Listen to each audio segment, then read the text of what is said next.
जय श्री कृष्ण। हर हर महादेव भक्तों, क्या आप जानते हैं कि ये कैसा यज्ञ हुआ था जिसमें समूची नाग जाति का विनाश तय हो चुका था। हजारों सर्पग्न कुंड में गिर रहे थे। तक्षक जैसे महामली नाग भी मृत्यु के मुख में थे। और तभी एक तपस्वी बालक ने वह यज्ञ रोक दिया। लेकिन क्यों? नागों ने ऐसा क्या किया था कि एक शक्तिशाली राजा ने उन्हें समाप्त करने की ठान ली थी? और उस पंचमी तिथि का क्या रहस्य था जिसने नाग जाति को फिर से जीवन दान दिया? यही दिन आज नाग पंचमी के रूप में क्यों मनाया जाता है, और वो भी सावन जैसे विशेष महीने में? क्या सिर्फ शिव के गले में नाग होने से इसका महत्व है, या इसके पीछे छुपा है कोई गहरा ब्राह्मण या रहस्य? आइए इस प्राचीन पौराणिक कथा से जानते हैं। वीडियो में आगे बढ़ने से पहले अंशिका वॉइस को सब्सक्राइब करें। वो भूल कारण जिनसे नाग पंचमी सिर्फ एक पूजा नहीं बल्कि धर्म, करुणा और चेतना का उत्सव बन जाती है। श्रावण मास की पंचमी तिथि को मनाई जाने वाली नाग पंचमी भारतवर्ष के उन प्राचीनता और रहस्यपूर्ण पर्वों में से एक है जो केवल धार्मिक आस्था से नहीं बल्कि गूढ़ पौराणिक रहस्यों से भी जुड़ी हुई है। सावन मास जब धरती को शीतल जल से स्नान कराता है और चारों दिशाएं हरियाली की चादर उड़ देती है, तब यह माँ भगवान शिव की विशेष कृपा से भरा होता है। क्योंकि सावन स्वयं महादेव को अत्यंत प्रिय है और शिव के गले में विराजमान है नागराज वासुकी, जो सृष्टि के गुण, रहस्यों, ऊर्जा चक्रों और कुंडलिनी शक्ति के प्रतीक माने जाते हैं। नाभुन का ये संबंध केवल भय और विष तक सीमित नहीं बल्कि वे वेदों, प्राणों और योग के आध्यात्मिक रहस्यों में गहराई से जुड़े हैं।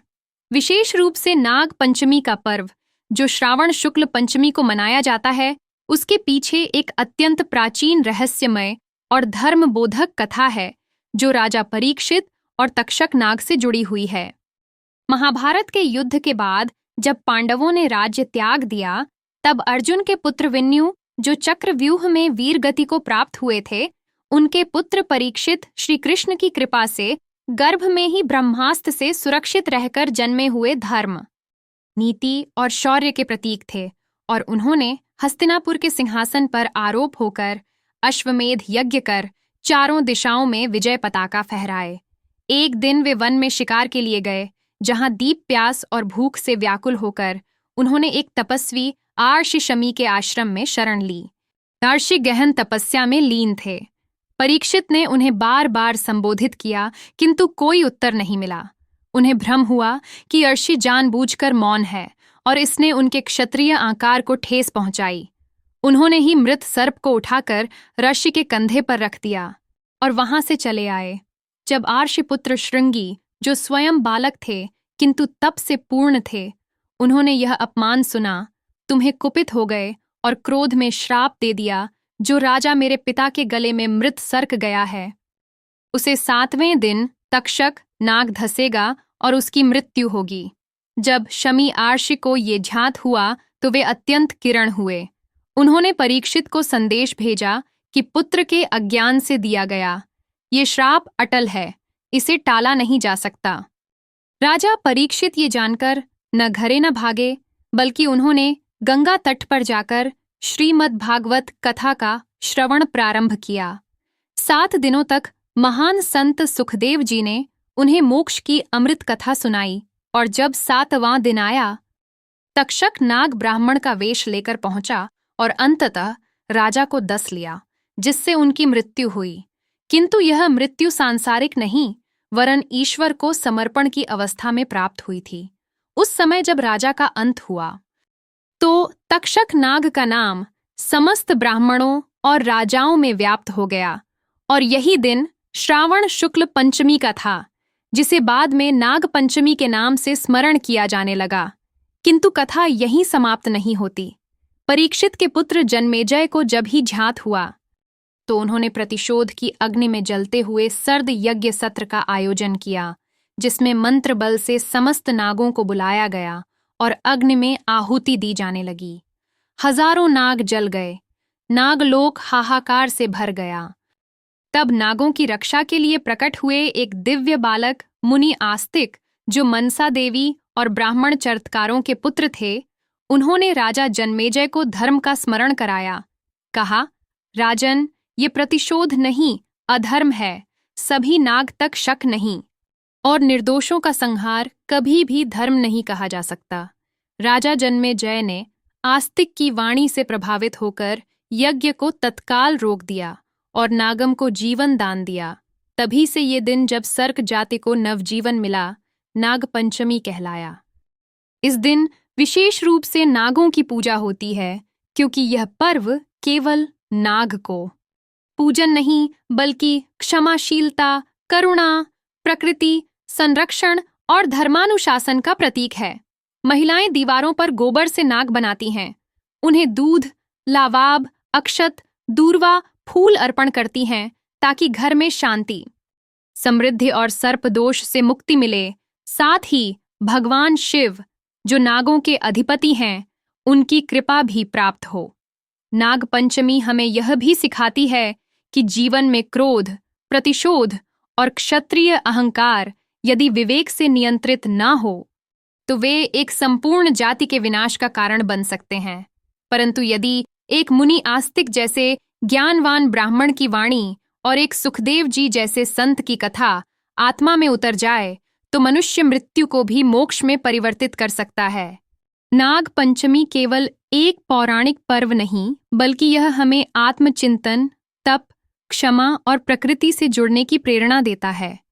यही कारण है कि आज भी जब नाग पंचमी आती है, लोग तक्षक नाग, राजा परीक्षित, श्रृंगी, जन्मेजय और मुनि आस्तिक को स्मरण करते हैं और कहते हैं, हे नागराज, हमारी रक्षा करो। हे शिव, हमें विवेक दो, और हे समय, हमें धर्म के मार्ग पर अडिग रहने की शक्ति दो। हमारे शास्त्रों में वर्णित है कि नाग देवता केवल विषय में जीव नहीं, अपितु वे कुंडलिनी शक्ति के रूप में हमारे भीतर भी विद्यमान हैं। योग और तंत्र परंपरा में नाग शक्ति को जागृत करना ही आत्मधार की यात्रा है। इसी प्रकार शेषनाथ, वासुकी, तक्षक, करकोटा, अनंताली नागों का उल्लेख गरुड़ पुराण, महाभारत और पद्म पुराण में मिलता है, जो ये बताते हैं कि नाग केवल जहरीले जीव नहीं, बल्कि वे दिव्य लोकों और धर्म की रक्षा करने वाले देवतुल्य प्राणी हैं। श्रावण मास में जब देवताओं का जागरण होता है और भगवान शिव तांडव की मुद्रा में होते हैं, उस समय तक पूजा का महत्व और भी बढ़ जाता है। यही कारण है कि नाग पंचमी पर स्त्रियां व्रत करती हैं। गोबर से नाग की आकृति बनाकर उस पर दूध, हल्दी, लावा और अक्षत अर्पित करती हैं, क्योंकि यह माना जाता है कि जो इस दिन नाड़ू की पूजा करता है, उसे सर्पदंश का भय नहीं होता तथा उसके जीवन में कोई विषैला संकट प्रवेश नहीं करता। इतना ही नहीं, नाग पंचमी की पूजा कुंडली के कांसद दोष से मुक्ति का भी मार्ग मानी जाती है। जिन लोगों की कुंडली में राहु और केतु के बीच सारे ग्रहों, उन्हें सर्पादोष कहा जाता है। इस दोष से पीड़ित व्यक्ति को जीवन में अनेक कठिनाइयों का सामना करना पड़ता है। इसलिए इस दिन नाग पूजन कर कालसर उपयोग की शांति की जाती है। कुल मिलाकर नाग पंचमी केवल एक धार्मिक उत्सव नहीं, बल्कि यह एक जीव, प्रकृति, ब्रह्मांड, धर्म और अध्यात्म के बीच के संतुलन को स्थापित करने का दिन है, जिसकी गहराई को समझने वाला व्यक्ति कभी भी जाति, जीव, रामबया, रूप के आधार पर भेदभाव नहीं करता। तो दोस्तों, ये था श्रावण मास में नाग पंचमी का रहस्य, धर्म, करुणा और चेतना से जुड़ी एक अद्भुत पौराणिक कथा। आपने जाना कि कैसे एक राजा के क्रोध से पूरी नाग जाति का विनाश सुनिश्चित हो गया था, और कैसे एक बाल तपस्वी ने उसे रोककर सृष्टि का संतुलन बनाए रखा। उम्मीद है यह कथा आपके हृदय को भी उतनी ही छू गई होगी जितनी हमारी आस्था को। नाग पंचमी 2025 में कब है? इस साल नाग पंचमी को लेकर लोगों में भ्रम है कि यह 28 जुलाई को मनाई जाएगी या 29 जुलाई को। पंचांग के अनुसार पंचमी तिथि 28 जुलाई दोपहर 12:40 से शुरू होकर 29 जुलाई दोपहर 3:25 तक रहेंगी। चुन की नाग पंचमी की पूजा दिन में की जाती है। इसीलिए 29 जुलाई को नाग देवता की पूजा करना शास्त्र समर्थ माना गया है। पूजा का शुभ मुहूर्त 2025 रेशियो 29 जुलाई 2025 को नाग पंचमी की पूजा का शुभ मुहूर्त सुबह 5:23 से 8:23 तक रहेगा। इस दौरान नागों की पूजा कर दूध, अक्षत, पुष्प आदि अर्पित करने से पितृदोष, कालसर्प दोष और संतान संबंधी बाधाओं से मुक्ति मिलती है। इस दिन व्रत और पूजा का विशेष कुल फल बताया गया है। अगर आपको ये कथा अच्छी लगी हो तो वीडियो को लाइक करें, अपने परिवार और मित्रों के साथ शेयर करें और कमेंट बॉक्स में अवश्य लिखें। हर हर महादेव। आपके समर्थन और प्रेम से ही हमारी भक्ति की ही यात्रा आगे बढ़ती है। जय मोलेनाथ। जय नाग देवता। प्रेम से बोलिए जय श्री हरि विष्णु। ऐसे की और भी रोचक और आध्यात्मिक वीडियो के लिए चैनल को सब्सक्राइब कर लें। दोस्तों, आपको ये कथा कैसे लगी? कृपया कमेंट करके जरूर बताएं। फिर मिलते हैं एक और दिलचस्प वीडियो के साथ। धन्यवाद। जय श्री कृष्ण।